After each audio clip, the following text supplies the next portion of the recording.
Hey guys, and welcome back to Trekyards. He's Commander Cockings, He's kind of Foley. and we're back talking about Strange New Worlds Season 3. So now it's Episode 2, Wedding Bell Bliss.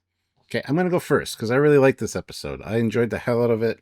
I think the guy that played Trelane, not Trelane, did a fantastic job. It was fun. I love these fun, kind of quirky episodes of Star Trek. It gives people, the actors, a chance to shine. It's just different sides of their character. I thought this was really fun. I really like Corby. I think he's a great guy. Uh, I mean, there was the dress uniforms and the outfits for the wedding were fantastic. It's clearly Trelane. Got a cameo by John Delancey, which is going to open up a whole slew of like Q is Trelane's dad comments. Yeah. Now they did state his exact age, 8,020 years, whatever it was. Maybe he was younger in Squire of Gothos. I would like that explanation, and that would make sense because, But regardless, it was a fun episode. I really enjoyed the hell out of it. And yeah, I'm sure he'll be back at some point.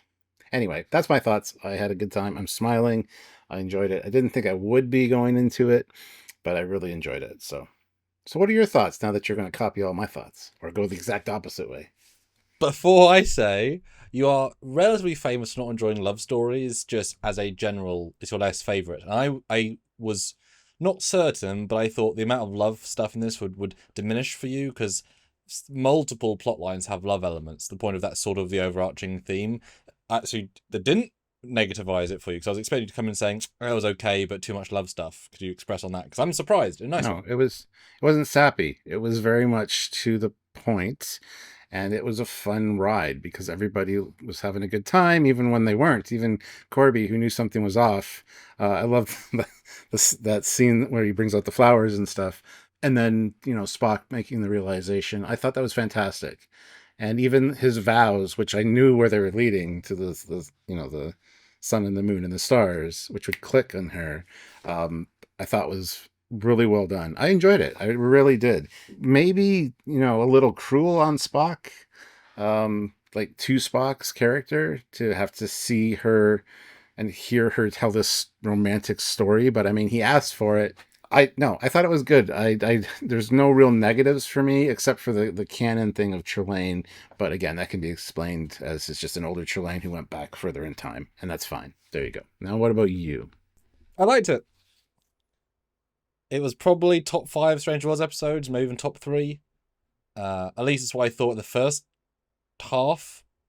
We'll see in this debate if I continue to think that, because it shows what the show does well. Characters, a tone that can shift, because it went from sci-fi to serious to canon to aliens to character beats. Like, it shifted so well that you got so much just nice stuff. It wasn't just here's an attack show or here's a on an alien planet in a snow thing. Like, it had so many elements, and because they incorporated so many canon things, it felt like the world grew a little bit as well. Also, we discussed this in the trailers. We're not excited for the party with the brother and her in the dress, Uhura. But once again, they've taken could have been a really drab, weird scene into just a small part of a grander episode where it gets to have fun and not be drawn down. So that was great, because they keep doing that repeatedly. The weeks there might be traps, they do really well. The brother I thought was good. If that's all we get for them as a plot line, it was just a cute thing to have. Although I love, as a filmmaker, having a filmmaker on board was quite a hello. I like him now already. That was a interesting. I hope I mentioned Memory Alpha. Not Nilsson Klein invented her, but maybe. Anyway, Yeah. no, the main plot was great. I was absolutely grinning when the plot went from being what I thought was already a good plot, which was the Corby Chapel Spock love not love, already a good plot by itself with how good Corby was, and then it becomes the not Trelane Q Trelane story. I was like, oh damn, we're doing that as well, and it wasn't replaced; it was as well. And by doing that, plus the Gorn stuff with Ortegas, which I was right about mostly, and with the captains, as in having so many continuing elements, made it like bursting at the seams, but they kept it so sleek that I was impressed with. It's kind of more how I would write a film or an episode, where let's do as many interesting things, but in a good way, if I can. Like, what else can I put in to kind of up it? I felt a lot of that was there. Corby was really good in that he was somebody new yet familiar, and yet he was just Spock but human. And I loved that one scene where he's saying, "Because my own intellect, that's why I could survive it." And they both do the Yeah. eyebrow. I mean, you can't get more organic yet scripted way of saying, "Oh, that's why she fell for him, because he's Spock but more relatable and approachable." I was like, "Damn, yep, I'm bored with that." Instantly, you understand it, and then, as I said a second ago, to have the, what else can we throw in? Having the someone knows the universe is wrong but not be the main character is rarely done. It's always the prospective character that knows something's wrong. To have it be the reverse was good. Could have been a little bit longer as Corby, but he's not the main character anyway. So that was really fun, and to go with that was great. So there are a lot of nice nuances throughout. And again, I was right about Delancey. I said he was going to appear, or like I would have him appear, but they have him appear in a non-explicit way. As in, he didn't appear in a White Void as a de-aged QQ. He appeared as a Trelane ghost life form dad being, which is not what Q is, but Delancey's voice. So they left it entirely ambiguous yet entirely explicit. They're very clever. They did everything while doing nothing. But I was right about bringing Delancey back, as in that would have been what I would do. They just kind of like did everything around without answering the question. So yeah, it was a really good, dense episode, and I wish there was more of these, because it was fully character, fully canon. You know, as we always say, use familiar races, use things that we know, then do something with them, and that's exactly what they did. Exactly what they did here, and it elevates other things. Luckily, I have a few things that bothered me a little bit, but nothing earth shattering. Like, I really enjoyed the hell out of this episode. But it starts off with 3 months later. All of our battle scars from the Gorn have been corrected, and they pan up from the ship, and there's just battle scarring all over the ship still. It's like, it doesn't look clean. It looks like crap. Dots being used. Oh my god. So that kind of irked me a little bit right off the hop. I would, as soon as they said that, I was expecting them to have a nice new hull color and texturing. Yeah, me too. Me because too. they just said 3 months, that's the time for retrofit. I was like, Jesus, why the hell didn't you guys do the next version of the Connie? Again, you've had a chance to refit, like after Discovery blew up half the saucer.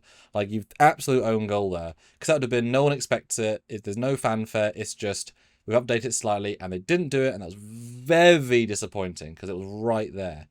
But they did update their filters in the transporter for bio matter. That was mentioned. The other thing that bothered me, it's a tad, but I mean, it was kind of covered in the last episode. Ortegas' hand is just back. There is a line of Mbanga in the last episode saying, "Don't worry, we can fix that when we get back to the ship. Just regrow the fingers. That's fine." And her internal organs that got destroyed. Well, they didn't get destroyed. Well, it went through her, so all of her internals at that point would be shredded. I mean, you can't heal a spleen that's in 400 pieces. It regrows. What wasn't in 400? There's just one thing going through it. I think you're nitpicking that a little bit. I have no problem with the medical science taking care of her for that. So, well, then they can do the hand. Then, as I'm saying, like to regrow so much of her body was like, cool, regrow everything. Like, yeah. Okay. And it didn't seem to have affected her. She seemed like just regular Ortegas until the end. And then it's like, oh, okay. So is this just PTSD from her? Is she like totally like the Gorn affected her that much? Is there something Gorn infesting in her? Like, is there like a tracking or a control something in there? I don't know. I love the way they ended it, but it kind of such a fun episode, and then to end it like that, it's like, that's a weird tonal shift. But I mean, it was a bit of a whiplash at the end for sure. Yeah. Other than that, I mean, I think she was good in this episode. Just the ending where she was feeling left out at the dance and just kind of bothered me a little bit. But, you know, that's supposed to. That's the point. So they did a good job. And I don't think she felt left out. More a case of, like, she can't be this happy because how can they all be happy who just went through a giant battle and she's feeling all this pain still. So it's not that she can't. There's no, because I thought Pike could have asked her to dance, or like, there's so many people, right? It wouldn't have been an issue. I'm sure Mbenga might have even like done a brief step. No, I was just happy that I was right. As in, from like an hour ago from the last review, I was like, I knew there'd be something carrying over, and you said, I wasn't right physically, but I was certainly right mentally, which is the same thing, just more interesting with what you can do. And it lets me use the puppet that was expensive, because I'm sure that Gorn full costume must have cost like most of $1 million or whatever to do, and it's like, that's a really useful, interesting way of doing it. And it lets you see Gorn more cool So that was nice. I assume it's just PTSD. I said just, but it gives us something real. Well, not real. I would be okay if the Gorn's DNA got in her, and the regrowth, like, because again, regrow her organs, had like infused her with some. A bit over the top. I don't need that, but I'd be okay with that to give you something. But I'm happy with it just being a couple of episodes of arc. There was it book in season 4? There was someone at the start of season 4 Discovery that had like an episode where they went to the doctor, the Colbert, were like, hope it's not going to be like a few episodes of PTSD, and it just went away quickly. So I hope it's like 4 episodes then resolved in a strong way. But it gives her a nice arc, and we need an arc for her. Like, we need to give her something strong. And I was like, good, we've got a GS act. Scotty not drinking, doesn't touch the stuff. Love the bachelor party. I love Pike's green wraparound. Like, it looks so good. It's one of the, I think, almost an improvement over Kirk's green wraparound, because it just feels a little bit more crisp, I guess. The fact that every time they try to tell somebody that there's an illusion going on, and Spock trying to get Sam Kirk mad was hilarious as well. I love Sam Kirk. But yeah, there's a few breakout characters in the show. Yeah. Which is a shame, because you know what happens to them. Yes. Yeah, no, the batch party I liked, or I think they missed a trick. I guess, well, 2 tricks. One, the fact that Pike doesn't feel like a captain at all in any scene in this episode. He feels like the best man. I would have liked a bit more something captainy from him, because the batch party, like, no other captain, even Kirk, wouldn't necessarily be that with all of his crew, because he doesn't know Scotty at all yet. So he wouldn't be that free and chill with someone he doesn't know. If it was just Spock, fine. Small thing, but he was very, like, friendly. I guess he's... It's been 3 months, and they've been working on fixing the ships. Glad he's working in engineering, so... I know, but he's less and less captain vibe. In this, like, last week we had it, this week he... whatever. And yeah, he's had a 3-month vacation with his girlfriend, so he's going to be more relaxed. But that was an okay scene, because I was hoping for someone from Spock's side of the friendship. The fact that's his official bachelor party, and he brought no friends from off ship, I just felt sad about. Like, it is like saying you've got no friends, and here's the people we drummed up. But you know what I mean? Like, I just wanted some friends from Vulcan, or some friends from the Academy, because Trelane has ultimate power potentially, or kind of not. It just felt a bit sad. If that was his official batch by, that was all he got. And it's like, okay, fine. I was kind of surprised, jumping back to the start, because the episode's just great all around, actually. It's just a lot of good stuff. They never said, I wonder what you think, who the other guy is at the start, the nurse guy, because, you know, clearly he's also African American, and clearly the vibe is family or such. They didn't say any which way. I mean, we had a daughter that was under a third of his age. So what do you think? They didn't say. What do you think? Not a son, not a family member. I think it's just a really good medical student that he really likes, and that guy's going to die before the end of the season. That's what I think is going to happen. Oh, no. Because we like you so much. We want you to stay. Let's build this rapport. And then next episode, you know, he's friendly. He's joking around with somebody. And then two episodes later, he's going to die. You know, that's what it is. It's setting up the red shirt being a white shirt. That's what it's doing. I thought 2 things. One, his hair is sort of weirdly non-standard issue. It looked great on him, but I was like, that's not... Yeah, it did. Okay. And B, I thought he must be like his Mbenga's sister's son. Like, I definitely, for me personally, the way he was, there was so, like, he's a brand new ensign who they don't know. To be that unofficial with him is just ridiculous in a ship. I know this is a chill show, but it's like, it's not, you don't do that in Starfleet, especially not a flagship class, unless he was the not the niece, might be his nephew, like the nephew, that's like Preston from Star Trek 2. That's my vibe. Maybe. So it skips all, then he can be, then vibe for me works perfectly. I don't think he's going to die, but I assume, yeah, life situation. But if Chapel's off for the half of the season, then that makes sense to replace, to have. I need a good vibe. I liked him. He was a good lad. Felt fresh, but felt talented. It's always great when you interrupt a doctor as the nurse. Like that's a lot of smart little scenes that are like, yeah. In that scene, he's taking Una's blood, you know, for reserves. So that's quite interesting. So the blood thing you talked about earlier in the last review didn't really come into play here, at least mentioned at all. They got the Khan healing blood with her, basically, or at least for certain viruses and things. It'll be handy. That was followed up on with them collecting more, so that's good. I don't know if that was just for Patel's recovery, or if that was just to What? put in Yeah, stores. I assumed to replace what was Yeah. used. Yeah, But 3 months to do that? I assume she goes down on a regular basis to get some blood. well, no, I assume Just she in used case. all the blood and then had to top up, and now that the treatments are done, she's retopping the supplies of the ship. Patel, I liked that. It was very cute. Good scene. Pike was great. She was great. Pick of ownership was fun. Good phrasing. I never thought, having watched either The Cage or Discovery, would get a giant love arc with Pike that felt real. Mm-hmm. Right? Surprise! Yeah, or Spock, and they're both the things in episodes. That I was really like pleased with. Turns out two nice people acting nice who have gentle chemistry. It's nice to watch. Like the scenes are nice.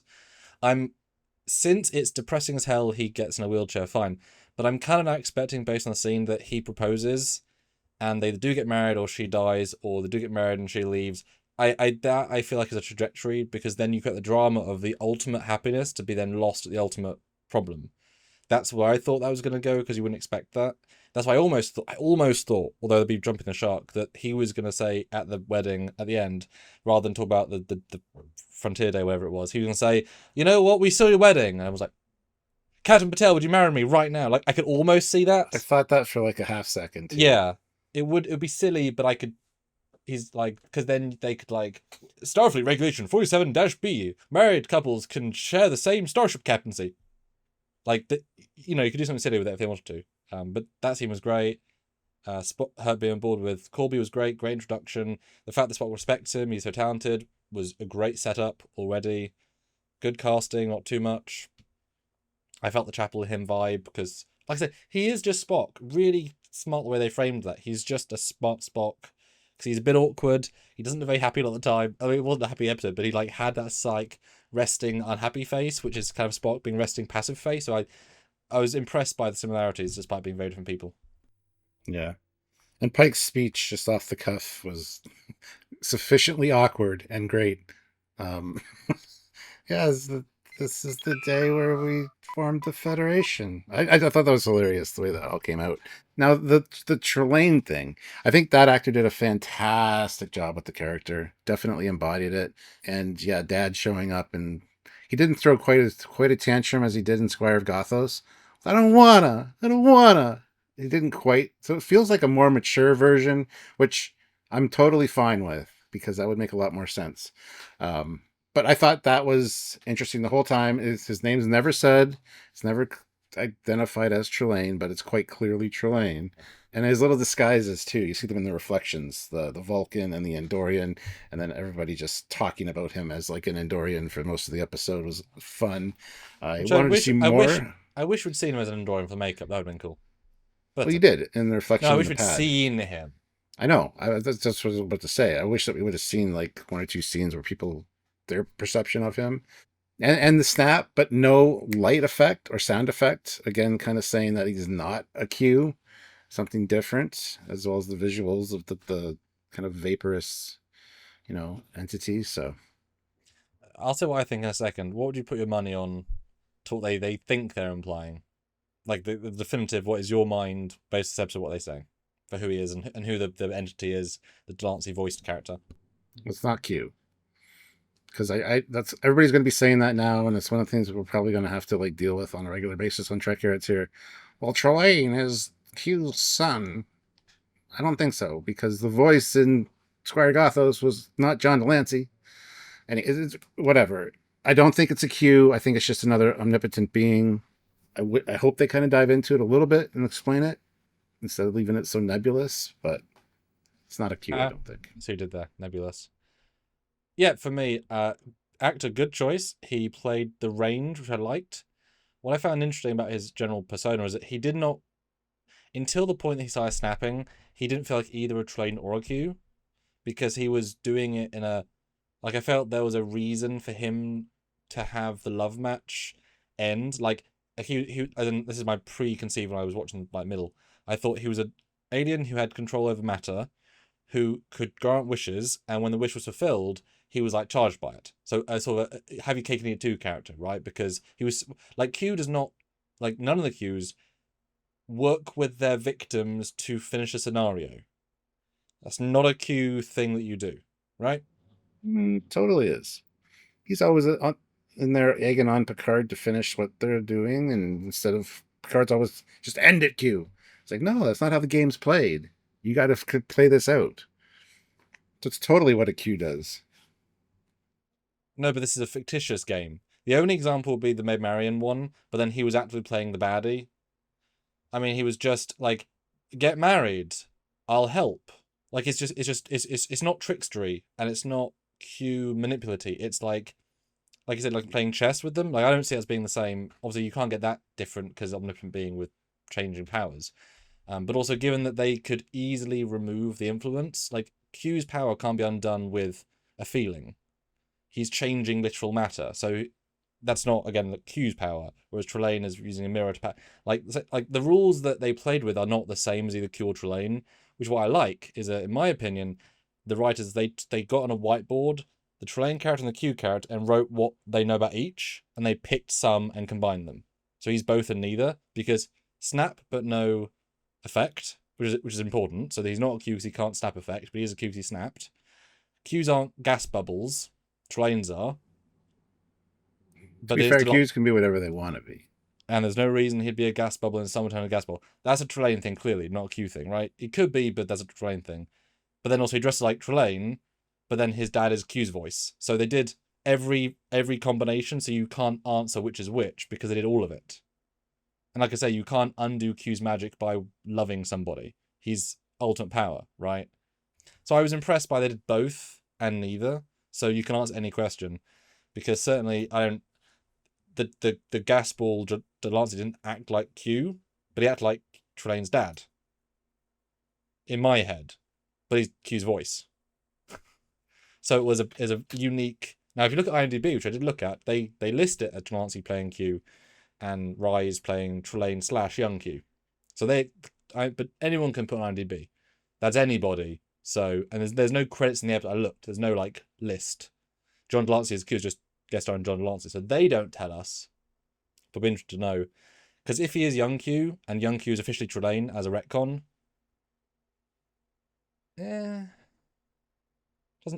doesn't add anything, and then that means in TOS that is John Delancey and the lady Q. That is those two people, but they're not the same people, nor at the same, nor are they clouds. Like that doesn't connect.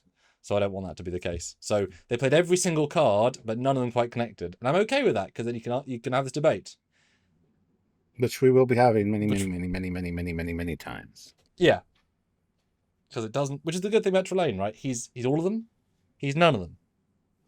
That's kind of fun, right? So actually, well done. And he was very good. Yeah, I'm just going to address. Yes, he was confirmed as a Q in beta canon, but that's beta canon. So, I mean, we could start listing beta canon things that are nonsense, right? Like the Borg fought the Doomsday Machine, and that's why you know what I mean. Books say everything, right? That's why they've been going for 40 years, 50, 60 years, etc.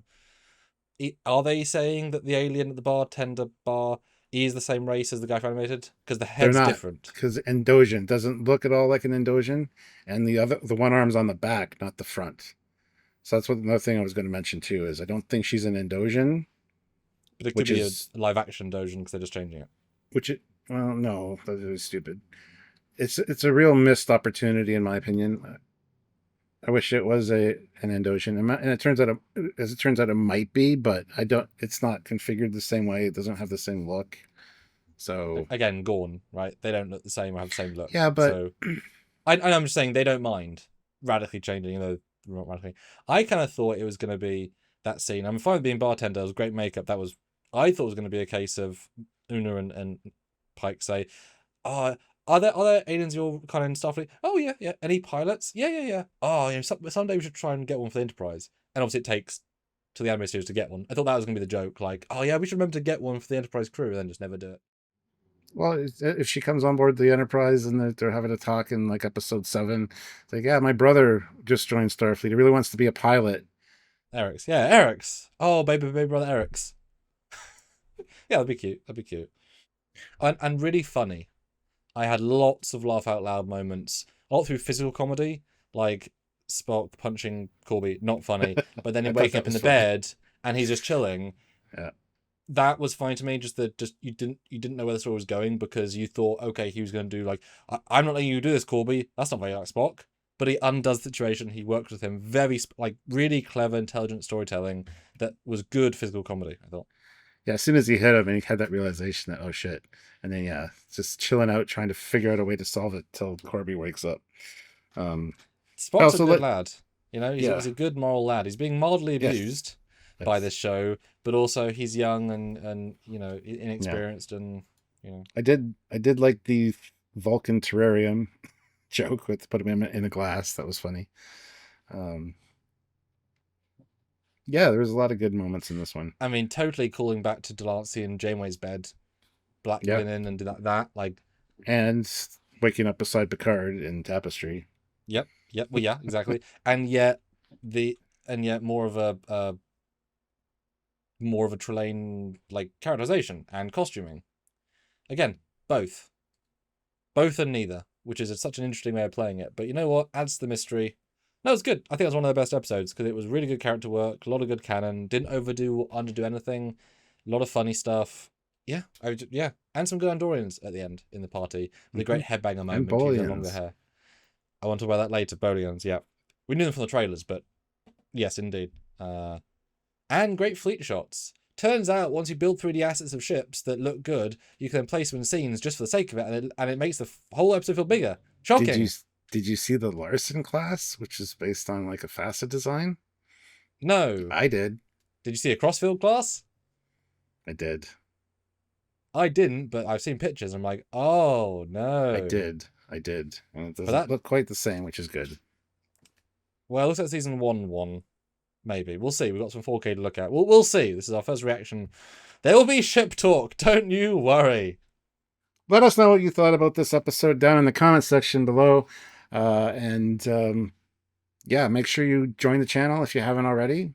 You can join on YouTube here, or you can join on Patreon/Trekyards, or just make sure you're subscribed and click the notification bell icon so you don't miss reviews, edited reviews, live reviews, ship talk, all the stuff we do here.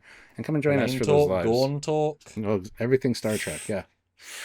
So we've got a few things to talk about, Stuart. Oh no, what a shame. Yeah, we love talking to you guys. So come and join us for those. Make sure you're part of the community.